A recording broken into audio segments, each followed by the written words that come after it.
Hello everyone. So this is a project and demo presentation for our IPD project, which is Advanced Multimodal Federated Learning, a privacy-focused approach to social network systems. The main concern of using federated learning in a social media network system is that primarily all the big corporations like Facebook and Instagram have a central database and a central global server wherein all our data is being sent and processed for the main use case of handling that data and giving us better recommendations. But the main catch with that is that there is a lack of privacy with in terms of recommendations wherein our data is being sent, and in case of incidents of data breaches and stagnant regulations, there is a chance that our data might get leaked on the dark web, etc. And for that, the impact of federated learning comes into play, wherein we can have personalized experiences, enhanced privacy, and at the same time scalability for large scale systems, since now the devices which we have are capable of handling huge data loads themselves. Moving to the gaps in existing survey, we found that there is a lack of heterogeneous data, wherein most papers which are focusing on single data types, text or images or graphs, for recommendations within federated learning, we are using multiple forms of data recommendations like interactions, photos, as well as text. At the same time, there was a lack of privacy mechanisms in federated learning, where users' data can still be accessed at some level, wherein we are using a clustering approach which helps us to understand how users can be collaborated together and provide them with much more better recommendations. And third point, no research has been done regarding benefits of distributed model learning in the field of social networks yet. Moving on with the architectural workflow of cluster federated learning, which is our own algorithm for determining how a user on our platform can be given better recommendations with par to similar recommendations algorithms used by Instagram and Facebook. There are three components mainly. First component is the global dataset which you're using, which is YMFCC. Second is a local model and understanding how the local model actually processes that kind of data. And the third is a global model and understanding how our global model is actually producing recommendations while preserving a user's identity and privacy. Let's understand a global dataset first of all. Global dataset, we have a proper dataset with images and its tags at the same time, which we're using attention models to get a combined embeddings of those particular weights, which are text plus images but weighted. So, for example, if I'm using dog's image at the same time, the tags are given where I can get more information from the tags like golden retriever, etc. I will give more weightage to the text embeddings of that particular image, and then storing those combined embeddings with the server along with the image information. Moving on, the local model, what it does that we have the data on our local device itself. At the same time, we're using temporal decay weights as a particular function within that local model, wherein the user's recent interactions with that particular data is being weighted far more than the older recommendations. This gives an advantage of giving user latest recommendations and at the same time preserving the changing needs of users in the future as well, wherein we are also updating the interaction metrics of the user using gradient descent, wherein we are using the mobile weight framework, wherein the image and text are given different weightages with respect to how the particular user is being treated, how the particular user is actually interacting with that particular post.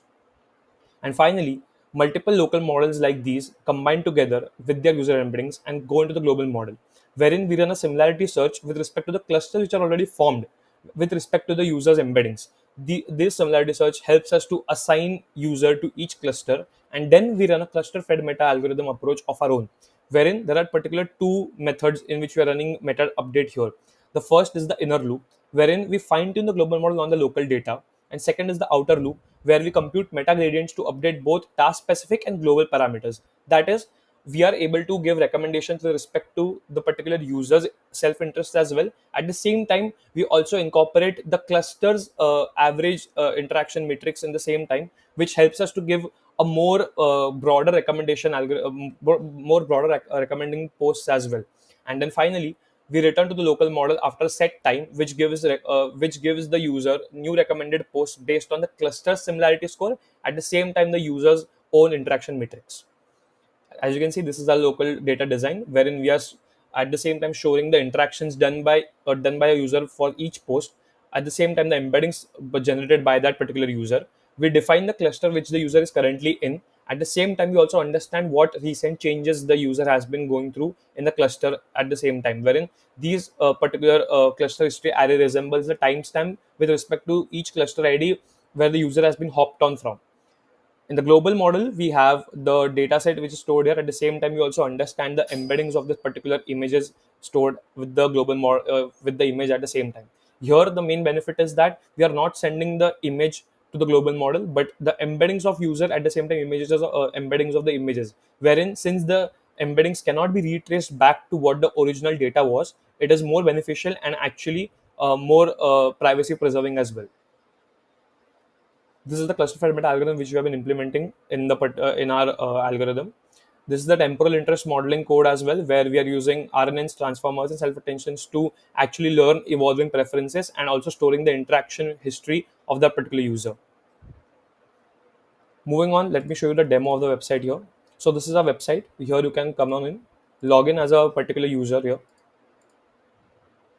Once you log in, you will be recommended a bunch of posts based on your previous interactions. And if you're a new user, you can actually get cold start. There is a usual cold start problem. But since we ask for initial preferences of user, we can assign you to a cluster in the beginning. You can like the post, you can dislike the post, and such just like that, you can continue doing so. When go you to my recommendations, I'll show you how it exactly works now. Here we have the recommendations done by that particular user after interactions, and then we can also get a similarity score. Since the user did not interact much with the content which we have on our platform, the similarity score is less. The more user interacts with the platform, the better the similarity score gets and the better recommendations we are able to generate here. Moving forward, we can also see the interest group the user is currently in. Here you can see that in your the current allotted cluster group the user has is cluster number 2, and you can also see users with similar interests here, which are listed down here. This helps you to actually be engaged in the platform and interact with similar kind of users as well. And this are the popular in your group image and posts which are actually recommended based on the average interactions of all the particular users in that particular cluster group.